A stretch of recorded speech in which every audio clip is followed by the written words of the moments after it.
कक्षा 12 अध्याय 2 भारतीय इतिहास के स्वर्णिम पृष्ठ।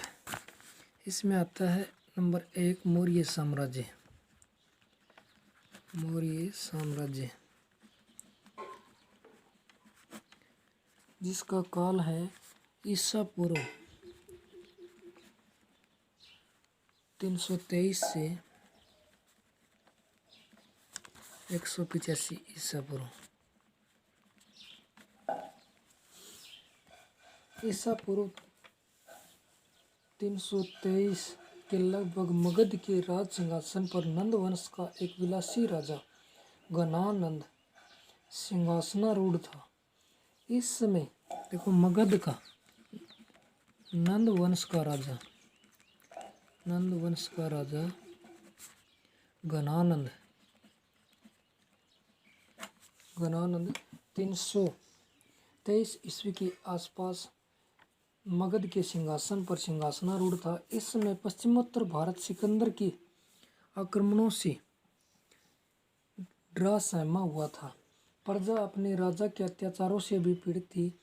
असह्य कर भार के कारण राज्य के लोग उससे असंतुष्ट थे। इस परिस्थिति में मगध को एक ऐसे व्यक्ति की आवश्यकता थी जो विदेशी आक्रमण से उत्पन्न संकट को दूर करे और उसे एक सूत्र में बांधकर चक्रवर्ती सम्राट के आदर्श को चरितार्थ करे। शीघ्र ही भारत के राजनीतिक नभमंडल पर कौटिल्य का शिष्य कौटिल्य या चाणक्य इसका एक शिष्य था जिसका नाम था चंद्रगुप्त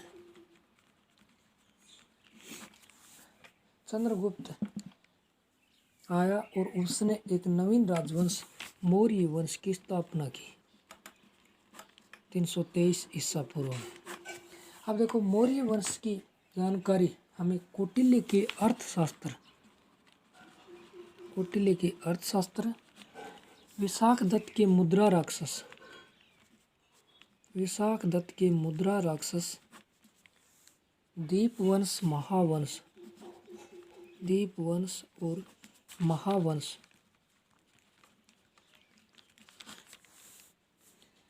तथा अशोक के अभिलेखों से मौर्य साम्राज्य के इतिहास के विषय में जानकारी मिलती है। मौर्य साम्राज्य की स्थापना चंद्रगुप्त मौर्य ने की थी। तो चंद्रगुप्त मौर्य 323 ईसा पूर्व में।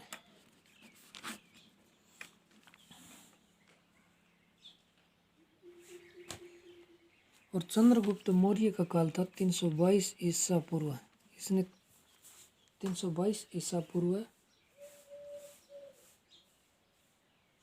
में की थी। मैंने 323 बता दिया, लेकिन इसने 322 ईसा पूर्व में मौर्य साम्राज्य की स्थापना की थी। तो इसका काल हुआ 322 ईसा पूर्व से 298 ईस्वी पूर्व। चंद्रगुप्त ने नंद वंश के अंतिम राजा गणानंद को पराजित करके 322 ईसा पूर्व में मौर्य साम्राज्य की स्थापना की। मौर्य साम्राज्य की स्थापना की। चंद्रगुप्त ने व्यापक विजय अभियान करके प्रथम अखिल भारतीय साम्राज्य की स्थापना की थी। कौन से साम्राज्य की?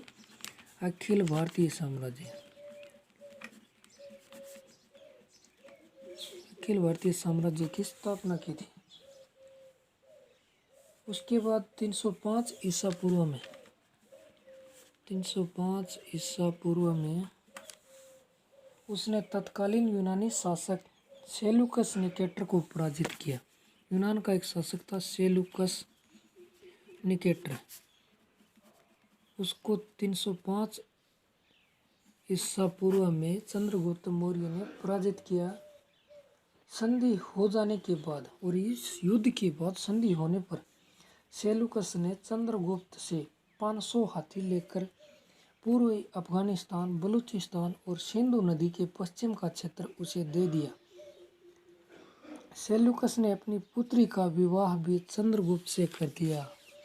जो यूनानी शासक सेल्यूकस निकेटर था उसने अपनी पुत्री का विवाह भी चंद्रगुप्त मौर्य से कर दिया था।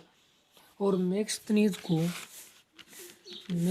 जो यूनानी इतिहासकार था सेल्यूकस निकेटर का ये दरबारी इतिहासकार था। इसको चंद्रगुप्त मौर्य के दरबार में अपने राजदूत के रूप में भेजा।